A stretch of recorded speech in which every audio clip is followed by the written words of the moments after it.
देख रहे हैं कहानी कुर्सी की में हम लगातार बात कर रहे हैं दिल्ली की लड़ाई की, जो अब दिलचस्प हो चुकी है क्योंकि अभी तक जो लोग साथी थे वो अलग अलग हो चुके हैं और इस तरह ब्रेकअप हुआ कि एक दूसरे के खिलाफ खुलकर बयानबाजी कर रहे हैं, खुलकर एक दूसरे की कमियां गिना रहे हैं और एक दूसरे की बी टीम बताते हुए नजर आ रहे हैं।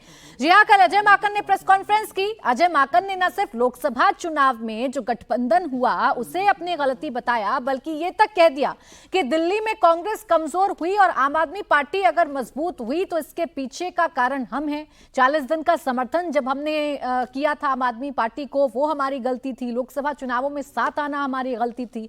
दरअसल केजरीवाल नहीं बल्कि फर्जीवाल हो गए हैं। ये सिर्फ फ्रॉड करते हैं, देश के सबसे बड़े फ्रॉड किंग हैं। उन्होंने एक श्वेत पत्र भी जारी किया और उस श्वेत पत्र की लाइन थी, मौका हर बार धोखा, यानी धोखा देने का आरोप भी अरविंद केजरीवाल पर लगा रहे हैं। बाकायदा कांग्रेस के नेता तो शिकायत दर्ज करवा रहे हैं। संदीप दीक्षित आज उपराज्यपाल के पास पहुंच गए और यही बात अब नागवार गुजर रही है आम आदमी पार्टी को। और अब आम आदमी पार्टी सीधे तौर पर यह कह रही है कि या तो कार्रवाई करे कांग्रेस, 24 घंटे का अल्टीमेटम दिया है, या फिर हम इंडिया अलायंस से कांग्रेस को अलग कर देंगे। पहले सुनिए किस तरीके से एक दूसरे पर जुबानी तीर छोड़े जा रहे हैं। दिल्ली के अंदर केजरीवाल को अगर सही मायने में एक शब्द से उसको डिस्क्राइब करना हो तो उसको जिस शब्द से डिस्क्राइब किया जा सकता है वो है फर्जीवाल। क्योंकि अगर कोई फर्जीवाड़े का राजा है पूरे देश के अंदर तो वो फर्जीवाल केजरीवाल है। मेरा मानना यह है कि आज दिल्ली की दुर्दशा और कांग्रेस कमजोर केवल इस वजह से हुई है कि हमने 2014 में उनका समर्थन 40 दिन के लिए किया था। आज दिल्ली की दुर्दशा का एक सबसे बड़ा कारण यही है कि हम लोगों से शायद अलायंस करके दिल्ली के अंदर दोबारा से हम लोगों से एक भूल हुई है जिसको सुधारना जरूरी है। मैं कभी भी इस चीज का पक्षधर नहीं रहा हूं, ना था और ना रहूंगा कि केजरीवाल जैसे व्यक्ति के ऊपर भरोसा किया जा सकता है। वो एंटी नेशनल है और उसकी कोई विचारधारा नहीं है सिवाय अपने पर्सनल एम्बिशन के। अगर कांग्रेस पार्टी भारतीय जनता पार्टी को नहीं जिताना चाहती, अगर उनकी भारतीय जनता पार्टी से सांठ-गांठ नहीं है, तो फिर वो अगले 24 घंटे में अजय माकन के खिलाफ एक्शन लें, जिन्होंने अरविंद केजरीवाल जी को एंटी नेशनल कहा। वो यूथ कांग्रेस के नेताओं के खिलाफ एक्शन लें, जिन्होंने अरविंद केजरीवाल जी और मेरे खिलाफ एफआईआर दर्ज कराई। कांग्रेस के नेता दिल्ली वालों को बताएं कि संदीप दीक्षित जी, फरहाद सूरी जी का चुनाव लड़ने का पैसा कहां से आ रहा है। और अगर कांग्रेस पार्टी अपने नेताओं के खिलाफ एक्शन नहीं लेती है तो फिर आम आदमी पार्टी इंडिया गठबंधन के बाकी सभी घटक दलों से बात करेगी कि कांग्रेस पार्टी के साथ अब एक अलायंस में नहीं रहा जा सकता, क्योंकि ये साफ हो गया है कि कांग्रेस पार्टी दिल्ली में भारतीय जनता पार्टी को चुनाव लड़वाने और चुनाव जिताने का प्रयास कर रही है। कांग्रेस पार्टी की सूची आप देखिए, लगता है बीजेपी के दफ्तर से बन के आ रही। आप इसकी समीक्षा कीजिए। ऐसे लोगों को चुनाव में उतारा जा रहा है जिनका मकसद सिर्फ और सिर्फ आम आदमी पार्टी को नुकसान पहुंचाना है। संदीप दीक्षित को कौन लड़ा रहा है केजरीवाल जी के खिलाफ? कौन उनका इंतजाम कर रहा है चुनाव लड़ाने का? तो इसलिए अब सारी हदें पार हो चुकी हैं, सारी सीमाएं पार हो चुकी हैं। अपमान का, एफआईआर दर्ज कराने का, एंटी नेशनल बोलने का जो दुस्साहस अजय माकन और उनकी पार्टी ने किया है, मैं मांग करता हूं कांग्रेस पार्टी से कि 24 घंटे के अंदर अजय माकन के खिलाफ कार्रवाई करें। 24 घंटे का अल्टीमेटम दिया है अब आम आदमी पार्टी ने, और ये अल्टीमेटम दिया गया है कांग्रेस के आला कमान को कि या तो आप कार्रवाई कर दीजिए अजय माकन पर और संदीप दीक्षित पर, या फिर हम बताएंगे कि हम कितने मजबूत हैं और हम इंडिया अलायंस से कांग्रेस को बाहर का रास्ता जो है वो दिखवाने में कामयाब होंगे। ये तो अल्टीमेटम आम आदमी पार्टी दे रही है, लेकिन यहां मुझे ये समझना है हर्षवर्धन जी, क्या इस स्थिति में अरविंद केजरीवाल हैं? देखिए, लीडरशिप को लेकर चाहे ममता बनर्जी हो, अखिलेश यादव हो, चाहे महाराष्ट्र के लीडर्स हों, उनके बयान जरूर सामने आए, लेकिन क्या अरविंद केजरीवाल इतने मजबूत अपने आप को समझ रहे हैं कि उनके एक बार कहने भर से कांग्रेस इंडिया अलायंस से बाहर हो जाएगी और वो दबाव बनाने की स्थिति में आ जाएंगे?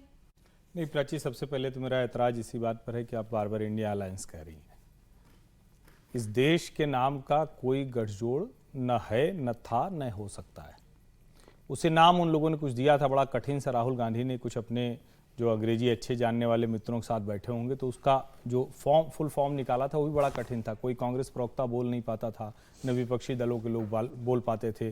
वो इंडियन नेशनल डेवलपमेंटल पता नहीं इंक्लूसिव तो क्या क्या करके वो बड़ा कठिन हो गया था। तो वैसा ही कठिन ये पूरा गठजोड़ रहा है। न चुनाव के समय चल पाया, ना अभी चल पाएगा, नंबर 1। नंबर 2 क्या है, जब उत्तर प्रदेश के विधानसभा चुनाव थे तो उत्तर प्रदेश की सभी विधानसभा सीटों पर श्रीमान अरविंद केजरीवाल की पार्टी है आम आदमी पार्टी, वो चुनाव लड़ी थी और सभी सीटों पर जमानत जब्त हो गई थी। तो अखिलेश यादव तो नहीं उन्होंने प्रेस कॉन्फ्रेंस की, न उन्होंने रामगोपाल जी या शिवपाल जी या किसी और को कहा, डिंपल जी को, कि आप प्रेस कॉन्फ्रेंस करिए और कहिए कि अखिलेश जी बड़ा नुकसान कर रहे हैं, भाजपा से मिल गए हैं। पिछले 2 चुनाव में भी कांग्रेस के लिए ऐसी प्रेस कॉन्फ्रेंस नहीं की अरविंद जी ने। इसका मतलब यह हुआ कि ये वाली प्रेस कॉन्फ्रेंस पीड़ा वाली है, कष्ट वाली। इसका मतलब है कि उनका हिस्सा कट रहा है और वो बुरी तरह से इस बात से डर गए हैं कि कहीं हम चुनाव हार न जाएं। और भारतीय जनता पार्टी के साथ एक जो बहुत बड़ा प्लस है कि 32% ऑफ वोट शेयर वो उसका इंटैक्ट है। वो सीट 1 जीते, सीट 32 सीट जीते, यानी 32, 3 और 7 विधायक संख्या उसकी बदलती रही, लेकिन उसका मत प्रतिशत जस का तस रहा। तो बदला क्या? बदला ये कि 10% से 4% पे कांग्रेस आ गई। बदला ये कि मुसलमान बिल्कुल कांग्रेस की तरफ पीठ करके खड़ा हो गया। वो थोड़ा पलट रहा है। अगर ही पलट के उसने कांग्रेस का हाथ पकड़ लिया तो फिर झाड़ू तो छूट जाएगी ना हाथ से, फिर तो हाथ पकड़ में आ जाएगा। और ये डर है अरविंद केजरीवाल को, जिसकी वजह से बात हो रही है। और मैं फिर कह रहा हूं, राजनीति में किसी को ए टीम, बी टीम, सी टीम कहना, इससे ज्यादा जिसको कहे कि नासमझी वाली बात नहीं होती। दिल्ली की जनता को भी अच्छे से समझ में आ रहा है, हर पार्टी चुनाव लड़ने के लिए जीतती है। और अरविंद केजरीवाल ने तो पूरी कांग्रेस खत्म कर दी। गुजरात तक चले गए थे जहां उनका कोई लेना देना नहीं, फिर भी उन्होंने हरवाए। तो एक तरह से वो भाजपा की बी टीम के तौर पर काम कर रहे हैं, ये जरूर होता है। अगर एंटी नेशनल ना कहते अजय माकन साहब तो शायद इतनी नाराजगी ना होती। नहीं, लेकिन क्यों ना कहते? राजनीति तो कह देने की चीज होती है, बचा लेने की चीज थोड़ी ना होती है। राजनीति कह देने की चीज होती है। ये कल की एक पोस्ट है 2:46 की। ये प्रवेश वर्मा को टारगेटेड है, लेकिन इसकी भाषा जरा आप सुनिए। ये लोग हर वोटर को 1100 रुपए दे रहे हैं और कह रहे हैं कि उनकी पार्टी को वोट देना। ये आप जरूरतमंदों की मदद कर रहे हो या खुलेआम वोट खरीद रहे हो? आपके पिताजी को आज शर्म आ रही होगी आप जैसे देशद्रोही बेटे पर। यह प्रवेश साहिब सिंह वर्मा के लिए उन्होंने कहा। साहिब सिंह वर्मा है नहीं, किसी के पिता माता नहीं हो, और उसको इस तरह से कहना है कि आपके पिता को ये बड़ा हो रहा होगा। और देशद्रोही 1100 रुपया बांटना कौन से, मतलब जो भारतीय न्याय संहिता है या पहले जो आईपीसी थी या संविधान के किस उसमें लिखा हुआ कि इसको देशद्रोह मान लिया जाएगा? लेकिन अरविंद केजरीवाल ने अपनी पोस्ट की है ये। अजय माकन ने जो किया वो तो उन्होंने कहा कि इस तरह की गतिविधि। और अरविंद केजरीवाल अलग अलग समय पर सर्जिकल स्ट्राइक का मांगते रहे। कोविड के समय उन्होंने जो बयान दिया, सिंगापुर के प्राइम मिनिस्टर को रिएक्ट करना पड़ा, सिंगापुर के एमईए ने रिएक्ट किया, भारत सरकार को किसी तरह अपने संबंधों को ठीक करना पड़ा। तो अरविंद केजरीवाल की जो कृत्य है वो खतरनाक है। और अजय माकन के ऊपर या प्रवेश वर्मा के ऊपर या राहुल गांधी के ऊपर कम से कम किसी आतंकवादी के घर में रुकने का आरोप नहीं लगे। जब आम आदमी पार्टी पंजाब में गई तो आरोप लगा कि खालिस्तानी आतंकवादी के घर में रात बिताई। आम आदमी पार्टी के एक नेता रेफरेंडम 2020 के उसमें जो कैंपेन थी उसमें शामिल होते, इसका आरोप लगा। तो ऐसे आरोप आम आदमी पार्टी के ऊपर हैं, कम से कम अजय माकन के ऊपर तो नहीं। अब 24 घंटे का अल्टीमेटम दिया है कांग्रेस को कि आप या तो कार्रवाई कर दीजिए या फिर हम बताएंगे कि हम इंडिया अलायंस से आपको कैसे बाहर का रास्ता दिखवाते हैं।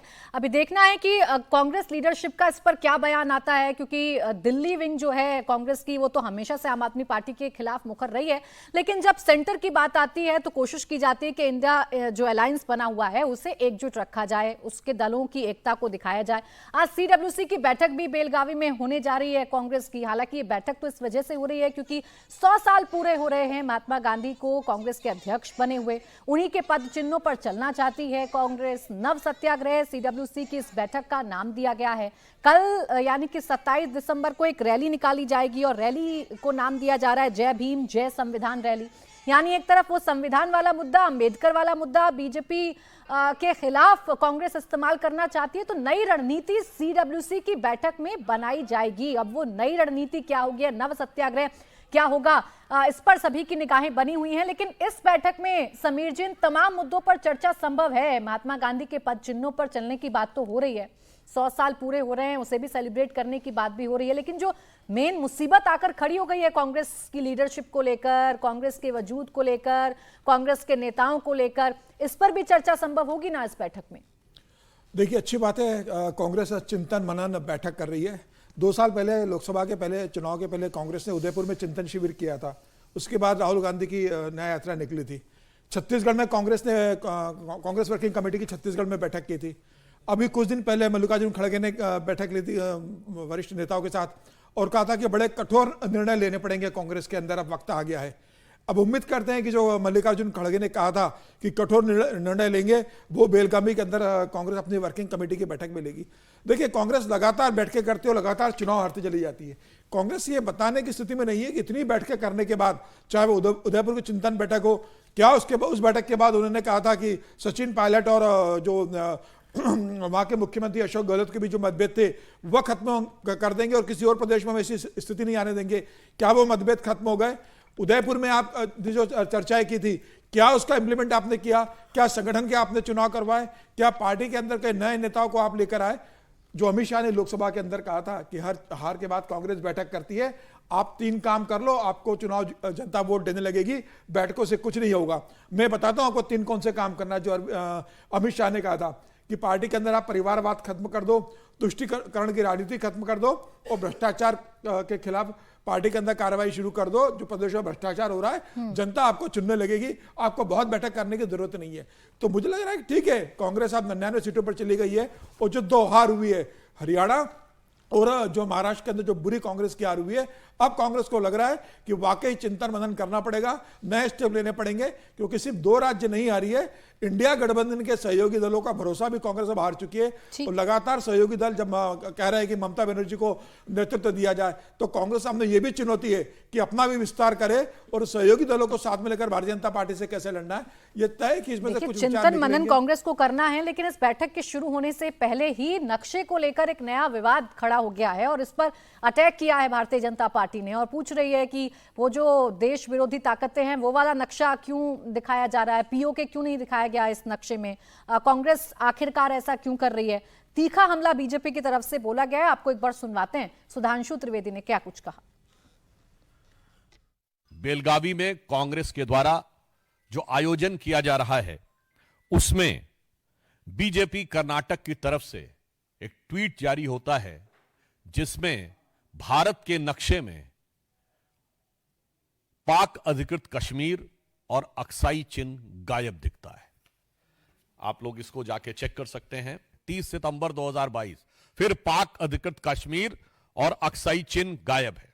21 दिसंबर 2019 एक बार फिर इसमें पाक अधिकृत कश्मीर और अक्साई चिन्ह गायब है। कि आज जो आपने एक्स पर पोस्ट किया है और पिछले समय में जब ये ट्विटर था तो जो आपने ट्विटर पर ट्वीट किए थे उन सब में पिछले कई सालों से एक नहीं कई बार लगातार भारत के अलग अलग हिस्सों को काट कर क्यों दिखाया जा रहा है? यह सिर्फ संयोग है या किसी व्यवस्थित भारत विरोधी प्रयोग का हिस्सा है? क्या कोई सोरस सीक्रेट सर्विस से सिग्नल आ रहा है? तो अब नक्शे की बात आई, एक बार फिर से सोरस की चर्चा शुरू हो गई है। बीजेपी इस मुद्दे को उठा चुकी है, संसद में काफी बवाल हुआ था, लेकिन ये जो नक्शे को लेकर अब सवाल भारतीय जनता पार्टी ने खड़ा किया है, विजय जी, कितना गंभीर इशू हो सकता है, या इसे बीजेपी क्या और बड़ा मुद्दा बनाएगी? देखिए, एक पॉलिटिकल इशू के तौर पे मैं इसको देखता हूँ, क्योंकि कांग्रेस ये गलती करेगी, मतलब जानकर तो नहीं करेगी, कम से कम इसको मैं एक गलती के तौर पर देख सकता हूँ। और हिंदुस्तान की कोई भी पार्टी, कांग्रेस की बात नहीं कर रहा मैं, भारतीय जनता पार्टी हो, कांग्रेस हो, विपक्ष की गठबंधन में जितनी पॉलिटिकल पार्टीज हो, कोई भी भारत के हिस्से में शामिल नहीं रखेगा पीए को, ये कोई नहीं मान सकता।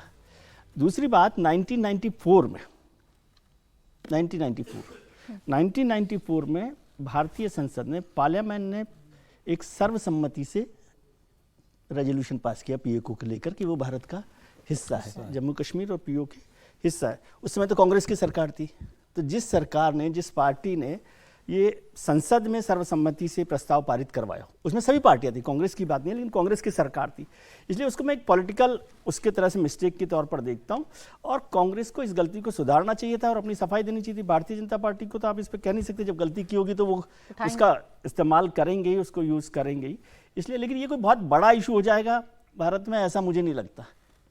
जैसे ये जो चर्चा भी हम लोग पहले कर रहे थे देशद्रोही होने की, देशद्रोही शब्द को हमने इतना अगंभीर बना दिया, नॉन सीरियस बना दिया है हमारी पॉलिटिकल डिबेट ने, कि जो लोग देशद्रोही हैं ना, उन पर भी हमको फिर कई बार वो होगा, क्योंकि देशद्रोही होना या देशद्रोही जैसा शब्द जो है एक बड़ा गंभीर शब्द है।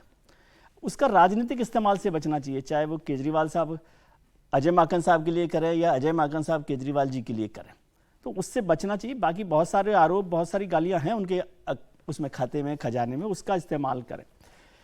बेलगावी का भी एक बार जिक्र करते। बेलगावी में जो आपने भी बताया कि 100 साल पूरे हुए 2024 में गांधी के कांग्रेस के अध्यक्ष बनने के। गांधी केवल एक ही बार और आखिरी बार, पहली बार अध्यक्ष तभी बने थे 1924 में। लेकिन क्या कांग्रेस, बार बार इस पर सवाल होता है कि गांधी के रास्ते पर चल रही है, फिर से वो नए सत्याग्रह पर, नव सत्याग्रह की रैली कल वो निकाल रहे हैं। एक उन्होंने जो स्लोगन दिया है भीम और जय संविधान, तो क्या वो चल रहे हैं इस पर?